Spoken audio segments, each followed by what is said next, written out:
everyone, this is Steve from StormySky Rail Productions. We got Dave Nitch with us too. Jenny's back at the homestead doing stuff this week. We're here on the Conrail Corrothers Branch once again.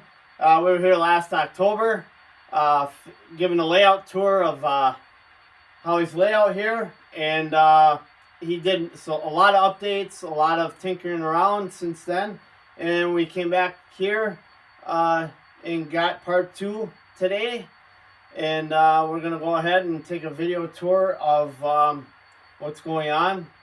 And first of all, we're gonna give Holly some StormySky Rail Productions cookies, courtesy of Jenny. Like gold. So need some more coffee. There you go, coffee.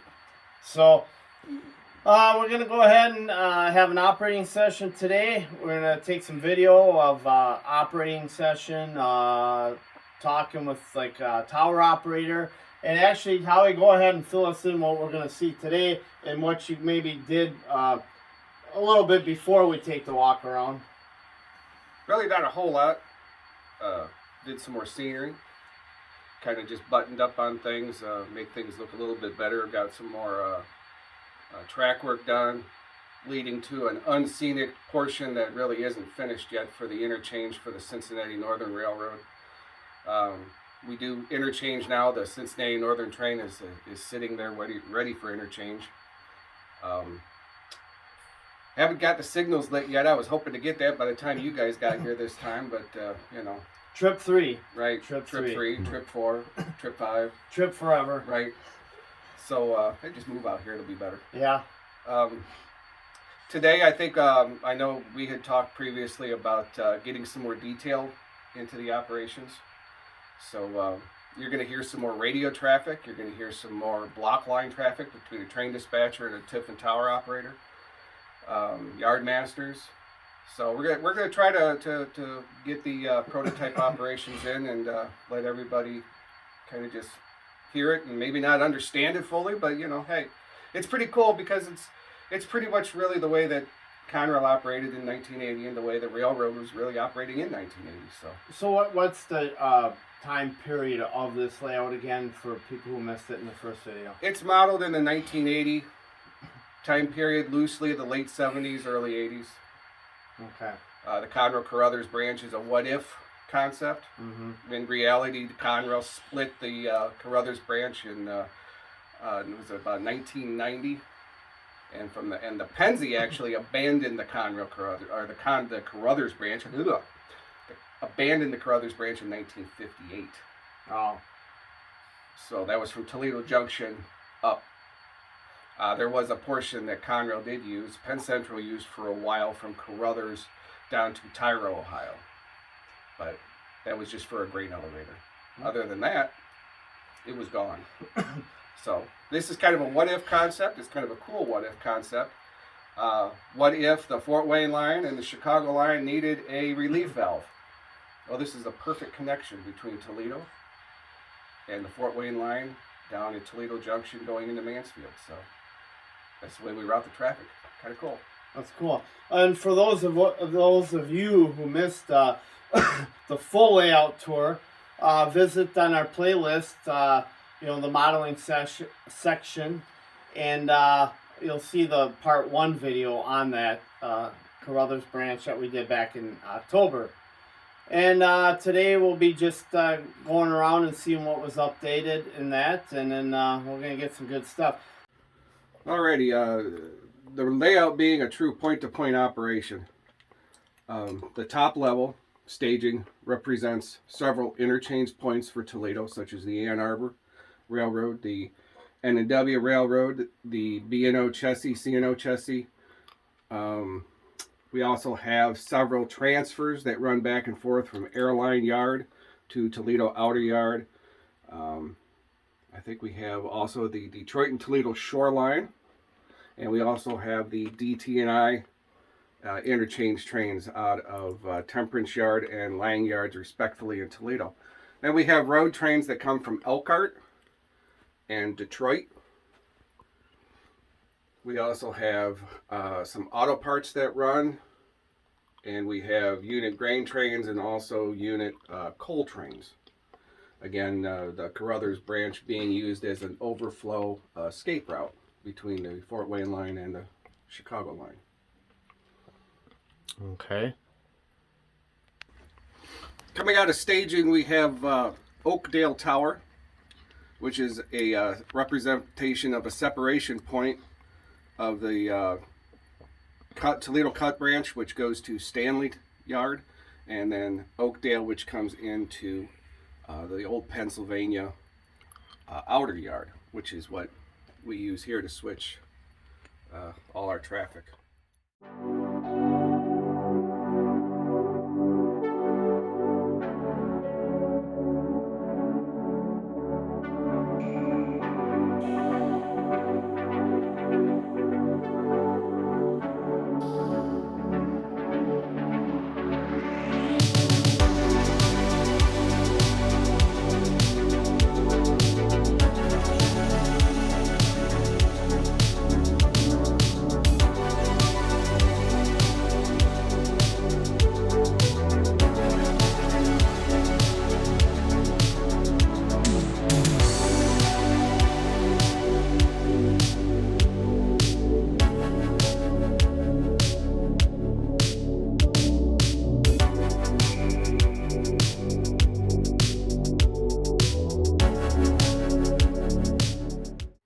Coming to the south end of outer yard is CPOY.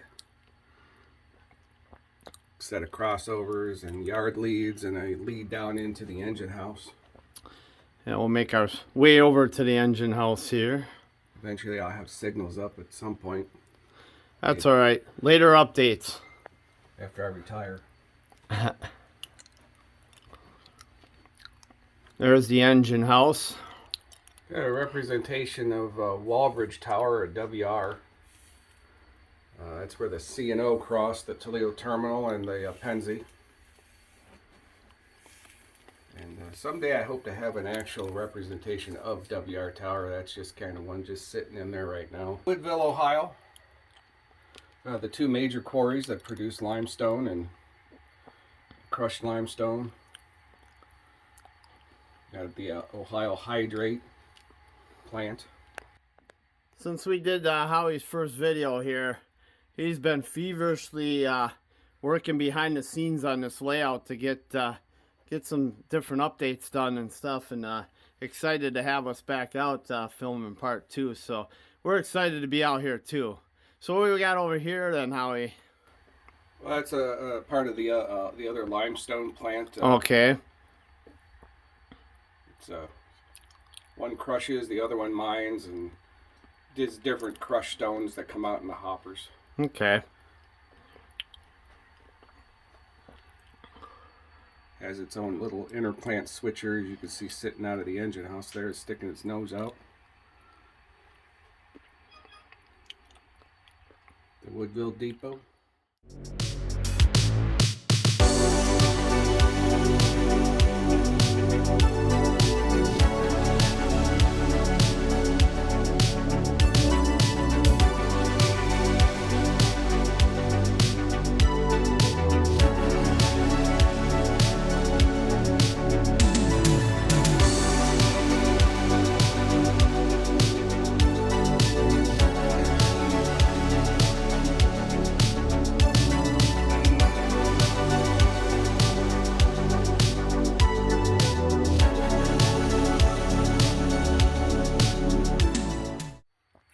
Come around the curve into Gibsonburg, Ohio, where it goes into single track. And Mosier Lumber and Brick.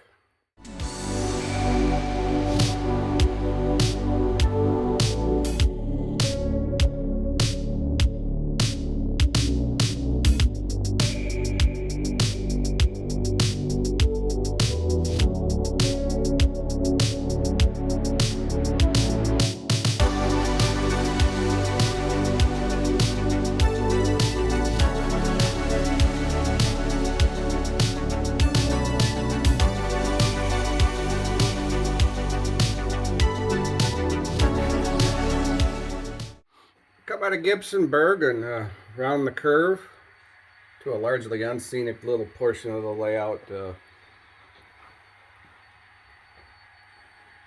Come into Burgoon, Ohio. This is for next time. Definitely going to be working on that little area. I got a couple of things to take care of above it. Get some lights in and get the ceiling back in place after doing a little plumbing work. That's where the Pennsylvania crossed the Lake Erie and Western.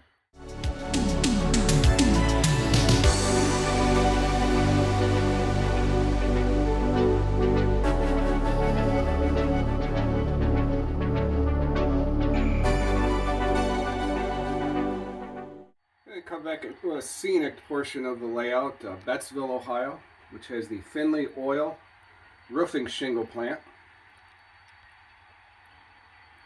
and a siding, which is strictly used for the industry. It can't be used for dispatching for passing. It's too short of a siding for anything.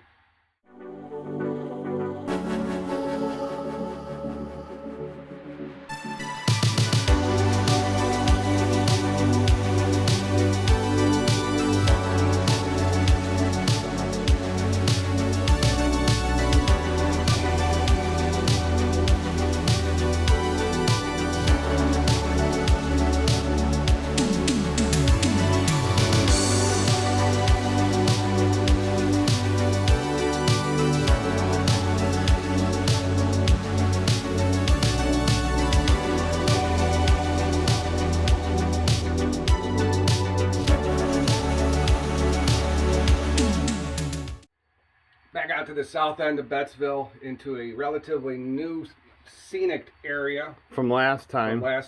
Okay. I would cut in a ditch, and I still got to put a culvert pipe in. I haven't done that yet, but We'll come up to the ditch here. So, let's see. That must be the ditch. there it is. There's the ditch. Make sure you call us maintenance away guys out to flag for you for that ditch, Right. that culvert. We put the culvert in. Yeah, we had a flag for that. The track would sink. The track would actually sink if, you know, the settling of the ground, and we always had a tamp track when the culverts were messed with. So I had to add that in. So we got the new road, huh? Yeah, that's all County Line new. Road. Very cool. Everybody's got to have a County Line Road on the layout. Then we come into Maple Grove, Ohio. There's the United Grain Growers elevator. Which actually, there was an elevator that really actually kind of looked like that was there. But it's since been torn down. I got damaged in a tornado. Wow. About a year ago or so, and they finally tore it down. Wow. Holy cow. You come into the now closed Maple Grove or DN Tower, which is the crossing with the N&W nickel plate.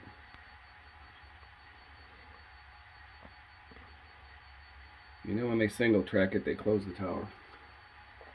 Yep. All the emptiness is going to eventually be cornfields, since we're modeling a hot, humid summer day in 1980. And there's a passing siding between Maple Grove and Cromers, Ohio. And then we have a pretty well scenic, that's a scrap yard, Dar Scrap. Named after a good friend of mine, Kevin Dar.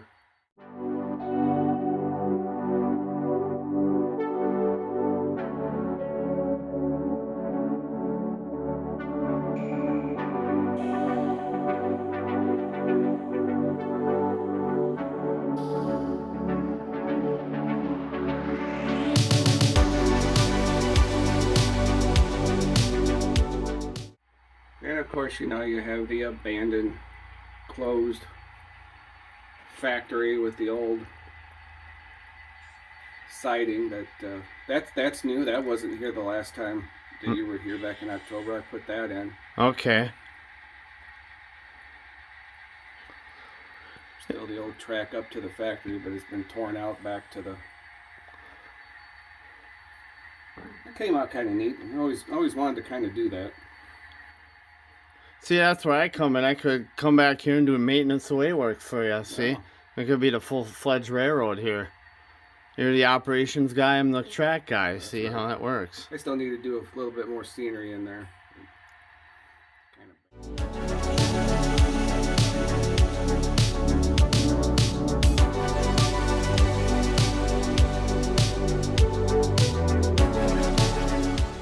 Cromers is where it goes back into single track there, the crossovers, and then you just got an industrial lead that comes into Tiffin, Ohio, where the Campbell's Soup factory is. Tiffin, Ohio never had a Campbell's Soup factory. That was in Napoleon, Ohio. Huh. Tiffin was famous for was the Standard plant, which made standard toilets. Okay. But I didn't have the correct buildings for it. And I had all the buildings and everything set up for a different layout. So, well, Tiffin got Campbell's Soup. So then we have coming into Coleman Yard in Tiffin, which is a little track, which is a nice little yard that switches out all kinds of industry traffic. Besides Campbell's Soup,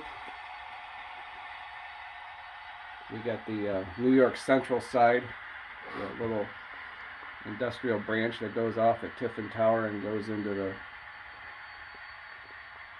Tiffin industrial section.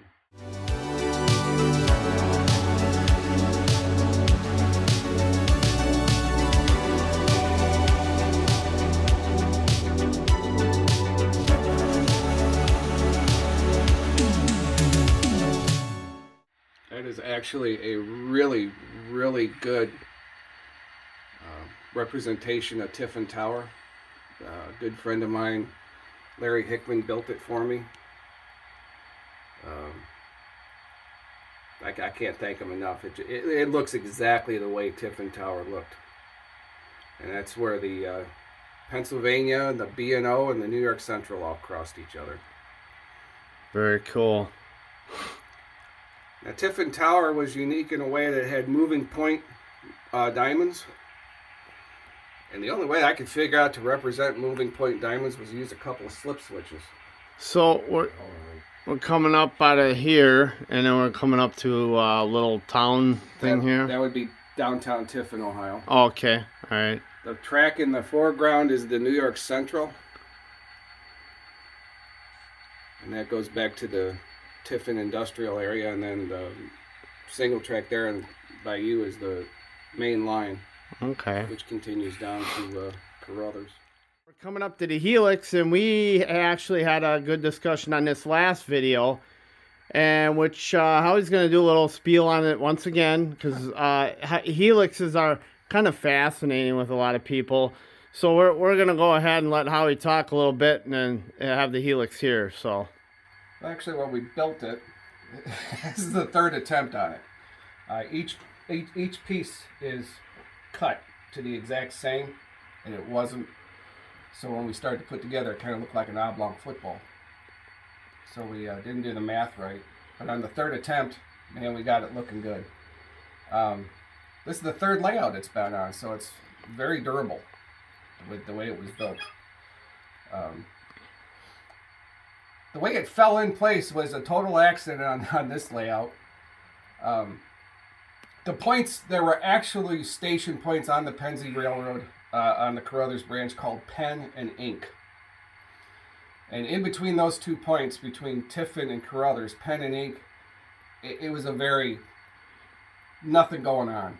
Just very typical central Ohio, cornfields, wheat fields, bean fields. And, well, there's nothing between those 2 points on the HELIX, so it worked out well. Total accident, but it just worked out well. If you want the specifics of the HELIX, it's actually designed 72 inches on center, which is a 36-inch radius.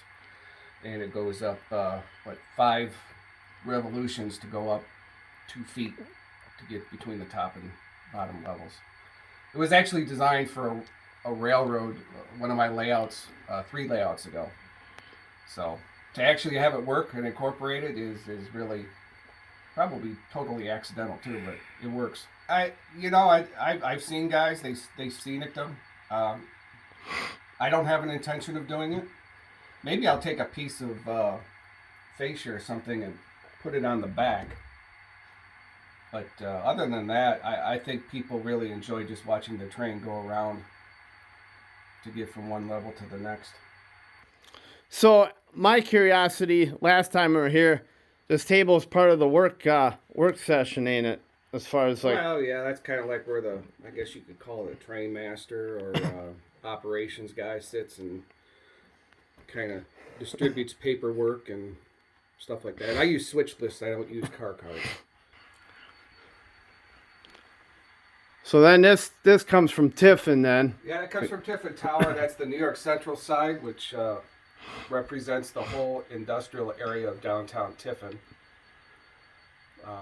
All the industries that are in here are actual industries that once serviced and were actually once in Tiffin Tower. Or not Tiffin Tower, but Tiffin City itself. Okay, we'll walk around this and pan around and see what's going on. And let Howie discuss everything, what we're seeing. It's a lot of industrial switching. It's a lot of thinking. It's a lot going on. It's actually, the Tiffin job is actually two different jobs. You have one guy that's over there just switching Coleman Yard and switching the Campbell Soup Plant. You have another guy that comes over here. His engine is sitting there that switches out all the different industries in the industrial side of Tiffin. Takes those cars back to Coleman Yard, and then after there'll be new cars that come back over to here. But it's quite a switching operation.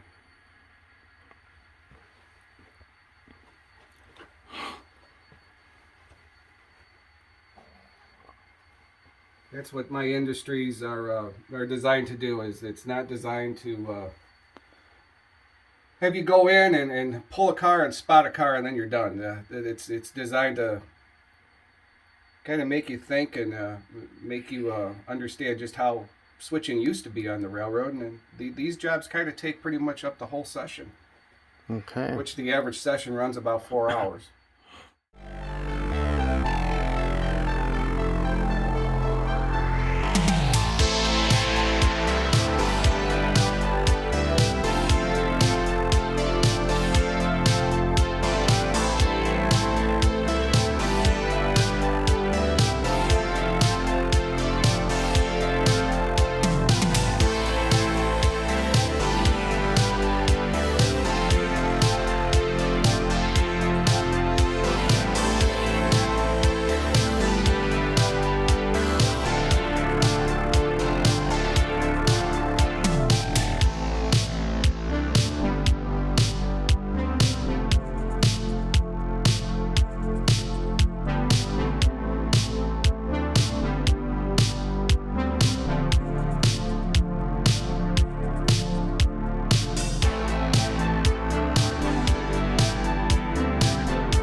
Bye.